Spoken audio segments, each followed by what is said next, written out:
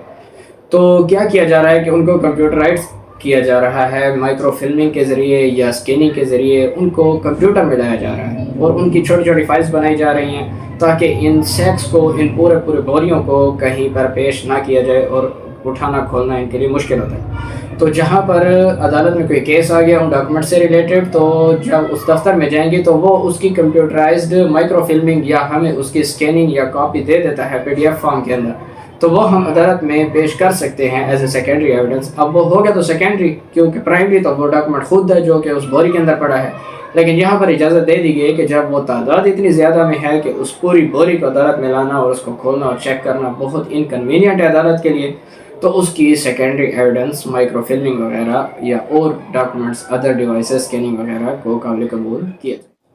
ای میں ہے کہ when the original is of such a nature as not to be easily movable، کہ ایک ایسا ڈاکومنٹ ہے جس کو آپ ایزیلی موو نہیں کر سکتے۔ ہم نے ڈاکومنٹ کی ڈیفینیشن کے اندر پڑھا تھا کہ جو بھی چیز کسی بھی ذریعے سے کسی بھی چیز کے اوپر شو کی گئی ہے وہ ڈاکومنٹ، پتھر کے اوپر کوئی بات لکھی ہوئی ہے وہ ڈاکومنٹ ہے، کسی بڑی عمارت کے اوپر کوئی بات لکھی ہوئی ہے وہ ڈاکومنٹ ہے، کسی درخت کے اوپر کوئی بات لکھی ہوئی ہے وہ بھی ڈاکومنٹ ہے۔ اب یہ ایک ایسا ڈاکومنٹ ہے جو عدالت میں پیش نہیں کیا جا سکتا۔ فار ایگزامپل کسی بلڈنگ کو نہیں لا سکتے ہم، کسی بڑے پتھر کو نہیں لا سکتے، کسی درخت کو کاٹ کر عدالت میں نہیں لا سکتے، تو اس کی ہم تصویر کھینچ کر اس کا سیکنڈری ایویڈنس بنا کر عدالت میں پیش کر سکتے ہیں۔ ایف کے اندر when the original is a public document within the meaning of article 85، article 85 کے اندر بتایا کہ ہیں پبلک ڈاکومنٹس، کون سے ڈاکومنٹ کو ہم پبلک کہیں گے، تو اس کی اوریجنل کو کبھی بھی عدالت میں نہیں لایا جاتا۔ وہ ایک ایسا ڈاکومنٹ ہے جس کو اس دفتر سے نہیں نکالا جا سکتا، تو اس کی اٹیسٹڈ کاپیز کو لایا جاتا ہے، تو وہ قابل قبول ہوتی ہیں ایز اے سیکنڈری ایویڈنس۔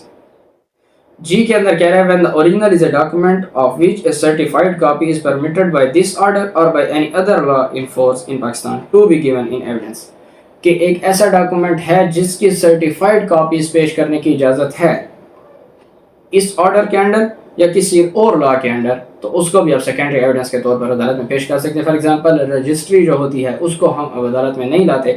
اس کی سرٹیفائڈ کاپی کو ہم عدالت میں لے آتے ہیں۔ عدالت کے جو کیسز ہوتے ہیں، ججمنٹ ہوتے ہیں، وہ اوریجنل ہم نہیں لے آتے، اس کی اٹیسٹڈ کاپیز ہم عدالت میں لے آتے ہیں، تو سیکنڈری ایویڈنس کے طور پہ قابل قبول ہو جائیں گی۔ ایچ ہے when the originals consist of numerous accounts or other documents which cannot conveniently be examined in court and the fact to be proved is the general result of the whole collection، کہ ایک ایسا document ہے، ایسے accounts ہیں جو بہت زیادہ ہیں اور ان کو عدالت میں لانا اور عدالت کا ان کو دیکھنا گننا کنوینئنٹ نہیں ہے، تو اس کی سرٹیفائڈ کاپی کوئی پیش کر دیتا ہے اور اس کا جو آخر میں رزلٹ آئے گا وہ بھی اس پوری کلیکشن کا رزلٹ ہوگا۔ فار ایگزامپل ایک بینک کیشیئر کے اوپر الزام ہے کہ اس نے 5 کروڑ کا فراڈ کیا ہے، غبن کیا ہے۔ اب جب اس کے اکاؤنٹس کو کھولا جائے گا بینک کے، تو 1 سال کی 10,000 کوئی رسیدیں ہوں گی جس میں اس نے تھوڑا تھوڑا کر کے ہر رسید کے اندر سے پیسے نکالے اور ملا کے اس کا 5 کروڑ بنتا ہے۔ اب عدالت کے اندر اگر ان 10,000 رسیدوں کو لایا جائے تو 1 سال عدالت کا صرف ان رسیدوں کو پڑھنے میں لگ جائے گا۔ تو ایسی اگر نیورس ڈیٹیل ہے جس کو پڑھنا عدالت کے لیے کنوینئنٹ نہیں ہے، تو پھر کوئی ایک ایسا بندہ جو اس کی آڈٹ رپورٹ بنا لے اور اس پورے کلیکشن کا حوالہ دے کر حساب کتاب بنا کر ایک آڈٹ رپورٹ بنا لے اور اس کی سرٹیفائڈ کاپی عدالت میں اس کلیکشن کی لے آئے، اور وہ رزلٹ جو نکلے گا وہ بھی یہی ہوگا کہ اس پوری کلیکشن کے اندر اس نے اتنا غبن کیا ہے، جنرل رزلٹ نکلے گا، نہ کہ کسی ایک رسید کا، تو عدالت اس کو بھی ایز اے سیکنڈری ایویڈنس مان لے گی۔ آئی کے اندر کہتے ہیں when an original document forming part of a judicial record is not available and a certified copy only thereof is available, certified copy of that certified copy shall also be admissible as a secondary evidence۔ آئی کے اندر کہہ رہے ہیں کہ جب کوئی original document کسی judicial record کا حصہ ہے اور وہ ریکارڈ اویلیبل نہیں ہے، گم گیا ہے، ضائع ہو گیا ہے، کوئی بھی بات ہے، لیکن اس کی مصدقہ نقل موجود ہے، تو اب اس مصدقہ نقل عدالت میں پیش کر سکتے ہیں اس سرٹیفائڈ کاپی کی جو اس جوڈیشل ریکارڈ میں رکھی گئی ہے۔ فار ایگزامپل کوئی عدالت کا ڈاکومنٹ تھا، 164 کا ایک بیان تھا، وہ گم ہو گیا عدالت سے، ہو سکتا ہے عملے سے گم ہو گیا، کسی بھی وجہ سے گم ہو گیا، لیکن اس کی سرٹیفائڈ کاپی عدالت کے ریکارڈ میں موجود ہے۔ اب عدالت سے آپ وہ ڈائریکٹ تو نہیں لا سکتے، آپ اس کی سرٹیفائڈ کاپی لے آئیں گے تو وہ اس بات کا ثبوت ہوگی کہ یہ اس مصدقہ مصدقہ نکالا اٹیسٹڈ ہے، اس کو آپ سیکنڈری ایویڈنس کے طور پر عدالت میں پیش کر سکتے ہیں۔ تو یہ تھا جی آج کا ہمارا لیکچر آرٹیکل 76 کے ریلیٹڈ، اور اس کے اندر ہم نے پڑھ لیا ہے کہ کون سے کیسز کے اندر ہم سیکنڈری ایویڈنس کو عدالت میں لا سکتے ہیں۔ اگر آپ کا کوئی کوسچن ہے تو آپ کمنٹس باکس میں پوچھ سکتے ہیں۔ ملتے ہیں اپنی اگلی ویڈیو میں، تب تک کے لیے تھینک یو سو مچ، اللہ حافظ۔